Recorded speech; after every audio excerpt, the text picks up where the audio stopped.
From News Channel 15, you're watching News Channel 15 Tonight with Kyle Peach. This is News Channel 15 Tonight.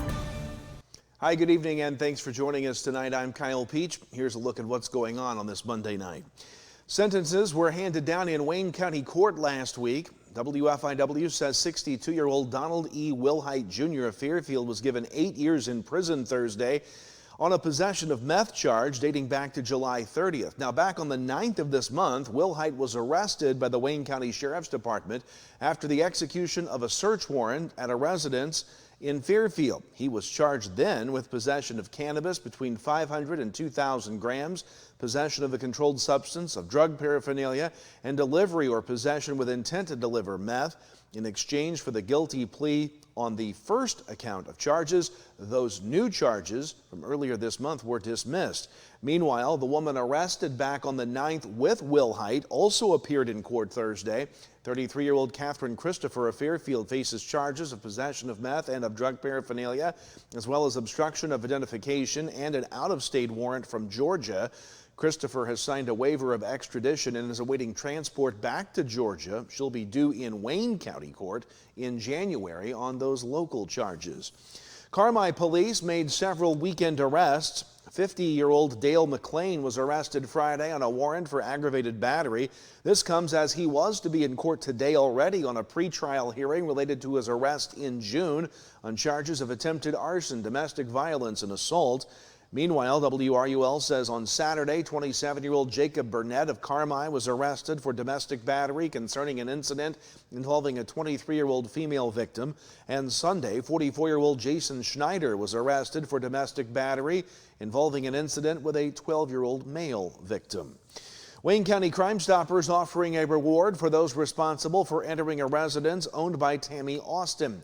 WFIW says that items taken included a laptop, Apple iPad, Miller vacuum, and Milwaukee chainsaw. A reward is also being offered for information on those who entered a storage building owned by Robert Buchanan south of Wayne City.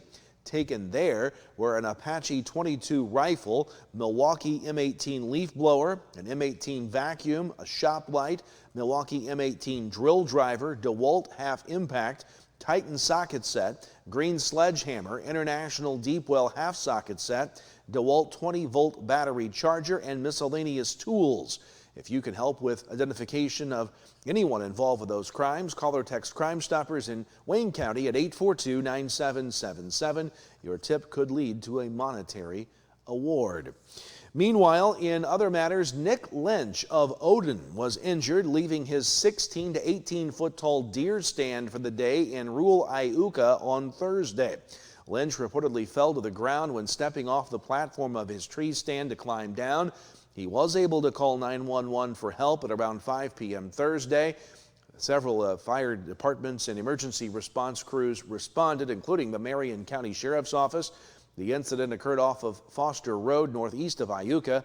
He was airlifted from the scene to a St. Louis hospital for treatment and was released from the hospital early Friday morning. Lynch sustained a broken wrist and broken nose in that incident. Published reports say that the Hamilton and White County Senior Citizens Centers will be forced to cut back on days they'll be open beginning December 1st due to inadequate funding. According to a news release, White County Senior Citizens Executive Director Vicki Harrelson says the Hamilton County site in McLeansboro will now be open Monday, Tuesday, Wednesday, and Friday, closed Thursday, Saturday, and Sunday. The White County site will be open in Carmi on Monday, Tuesday, Thursday, and Friday, closed on Wednesday, Saturday, and Sunday. Seniors will be able to get a frozen meal at both sites for the days they'll be closed, and seniors are welcome to enjoy a congregate meal at either site. Harrelson says it hopes the changes are only temporary. Last week, the Wabash County Chamber of Commerce held its annual banquet and passed out several awards and recognitions. The Retail Merchants Committee's Employee of the Year was Cindy Osmond of Ferns.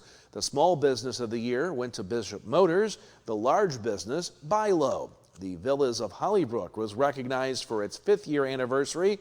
Our sister radio station 89.1 The Bash recognized for its 50th anniversary. And Wabash County was recognized for its bicentennial, its 200th anniversary. Wabash County Treasurer Angela Brewster would like to remind the community that prepayment deadline is approaching on November 27th for property taxes. It's important for you to prepay those property taxes if you'd like to be able to deduct them on your income taxes. This is due to the county converting to a new software system that the 2023 payable 2024 real estate taxes will not be sent out until after the first of the year, sometime in 2025.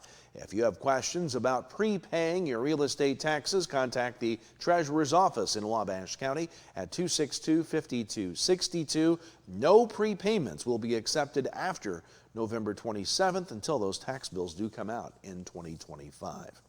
At last week's Richland County Board meeting, WSEI says the fiscal year 25 budget was approved. The board agreed to amend the county's road budget to include funding for necessary building repairs. A low bid of $97,000 was approved for the purchase of 911 signs, posts, and hardware for rural areas. The board approved a culvert aid petition for Claremont Township to assist with drainage and infrastructure improvements. Dennis Graves and Cynthia Given were appointed to serve 2-year terms on the Discover Downstate Illinois Board. Cindy Forrester was reappointed to a 5-year term on the County Housing Authority Board. Annette Sherman was appointed to a 3-year term as a trustee on the Christie Fire Protection District Board. The county's new website is expected to be live very soon, if it's not already, and the newly elected county board members will be sworn in November 21st at the courthouse. The board will also hold a special meeting November 26th to finalize the fiscal year and discuss the FOP contract. More to come tonight, a look at a cooling down weather forecast, and then we'll talk sports from the weekend. We'll be right back. Hello, I'm Andrea Lull from Robinson, Illinois. For my first appointment, I knew I chose the right orthopedic center. The day's surgery went like planned. Registration went smooth, pre-surgery, and the nurse made me feel very comfortable. I'm currently 3 months out of surgery. I don't even feel like I had a total hip replacement, but I am having a much better quality of life with my new hip. WGH, we're going home. It's beginning to look a lot like Christmas.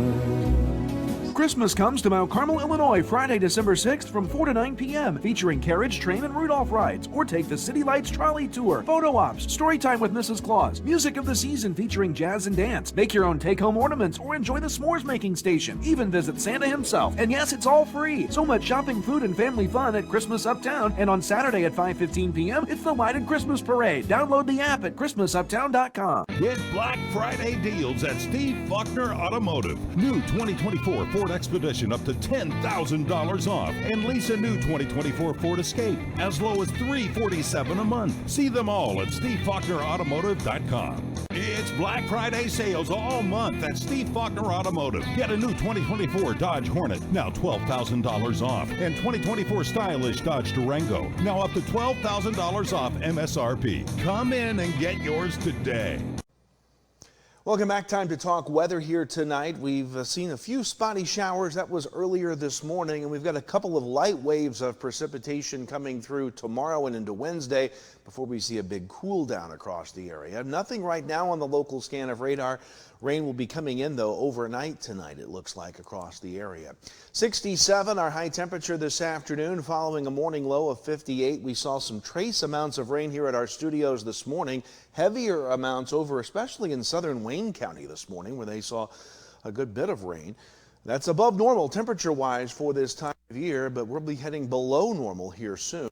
Here's a look at the maps. Again, after midnight tonight, we'll see this first wave move through the area. Couldn't rule out a few thunderstorms with that wave. It'll be out of here by daybreak tomorrow, and most of the clouds will depart with that, giving us a sunny Tuesday afternoon once that rain moves out. But come Wednesday overnight, we'll see another disturbance pass, mainly north of Highway 50, and that's the second wave that'll be through with rain here on Wednesday for us. Temperatures will cool down afterwards. Not expecting a whole lot of rain with these couple of systems. In fact, maybe just a tenth or two. Heaviest amounts will be north of US 50 when that second system passes through on the day Wednesday, but not expecting a lot other than scattered showers and storms tonight. Scattered showers, thunderstorms, overnight lows will be right around 60 degrees tonight. That scattered precip will continue into the morning hours on Tuesday, but the sun will appear Tuesday afternoon, warming us up one more time into the 60s, maybe near 70 down to the south. Rain chances increase again Tuesday night, overnight into Wednesday morning. Overnight lows Tuesday night, cooler into the low to mid 50s. Wednesday, with those showers in the morning, giving way to a partly sunny sky throughout much of Wednesday. Best chances of rain will be along the north of US 50 with that second wave, but high temperatures are going to struggle into the low 50s on Wednesday, and then we'll get much cooler as we go toward the end of the week. High temperatures will be in the mid 40s Thursday through Saturday. Overnight lows near 30. Then we warm back up again towards the end of the week with chances of rain not expected again until next Monday, it looks like, following those rain chances Tuesday and Wednesday. That's your forecast. Sports is next. Stay with us. At the First National Bank, we're proud to be a part of this community, serving you with dedication and a smile. Our team is here to support you, offering financial solutions to meet your needs. Whether saving for your future, financing your dreams, or managing your everyday banking, we're here to help. Thank you for choosing the First National Bank. And as proud supporters of our local teams, we wish you the best of luck this season. The First National Bank, your local bank, supporting our local athletes. Equal housing lender, member FDIC. You need to be mindful that when you're out, maybe doing a little tree pruning or shaping, or kids climbing in the tree, building tree houses, whatever, look up, make sure there's no power lines in or near the area. And even after the storm or after a wind event or something like that, where a limb may be falling down or hanging in the tree, make sure to look and there's no utility lines near that. And if there is, call us. We'll come take care of it. We'll get that down. We'll get things cleared up. Southern Accents, the ultimate Tom Petty experience, coming to the Brubeck Arts Center November 22nd.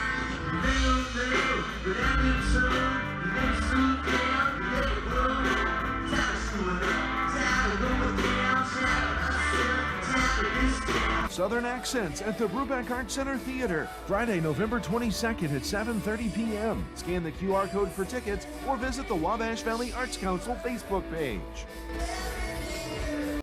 Welcome back. It's time to talk sports. Let's begin with high school playoff football from the weekend. The Little Illini and Black Diamond will both be represented in the state semifinals. In Class 1A, KC Westfield fell to Belleville-Altough, so the LIC was represented in the quarterfinals. KC falls to Belleville-Altough 54-7. Johnston City beats Pana 28-13, so they go to the sectional semifinals. In Class 3A, Nashville fell to Tolono Unity 47-24. Benton lost to Monticello in overtime 27-26. In 4A, Normal, U-High, the team that beat Alny, beat Cahokia 31-12. The state semifinals are this weekend. The LIC has released its all-conference selections for the season. Named to the first-team offensive line from our area include Casey Toman of Alny and Evan Gilrath of Alny. Also Reed Stinson of Mount Carmel. Second-team offensive line, Seamus Schick of Alny, Wyland Bice of Lawrenceville, and Drew Tate of Newton. First-team receivers, Ian Pianfetti of Alny. Second-team receivers include Dexter Fulton of Newton and Reed Klingler of Alny. First-team quarterback, Alny's Gavin Cawthorn. First-team running backs included Alny's Dirks Weiler and Mount Carmel's Elliott Acree. Second-team running backs included Drake Wolf of Newton and Jackson Kling of Mount Carmel. Second-team at-large, Mount Carmel's Jack Webb on offense. Named first-team defensive line, Braden Mason of Mount Carmel and Xander Schrader of Alny. Second-team D-line, Cole Elmore of Newton. First-team linebackers included Elliott Acree of Mount Carmel and Logan McDonald of Alny. Second-team linebackers, Newton's Colton Bartholomew and Alny's Brandon Wegner. First-team defensive backs, Wyatt Halter of Lawrenceville, Shane Metter of Mount Carmel, and Nolan Seals of Alny. Second-team DBs included Drake Wolf of Newton and honorable mention All-LIC, Alny's Jack Colwell, Sam Strockbine of Mount Carmel, Cole Phillips of Newton, and Nick Moorhead of Lawrenceville. High school volleyball state finals this weekend. Calhoun beat Now, the team that beat NCOE in the 1A Supers defeated Stockton for the 1A state title. Breeze Mater Dei, who beat Carmi in the Supers, defeated Bloomington Central Catholic for this 2A state title. And in junior college basketball this weekend, Wabash Valley's men beat Moraine Valley. The Lady Warriors beat Moberly and Owens College. Olney Central's women beat Kaskaskia. The men lost Wilbur Wright. We'll see you tomorrow. Have a great night.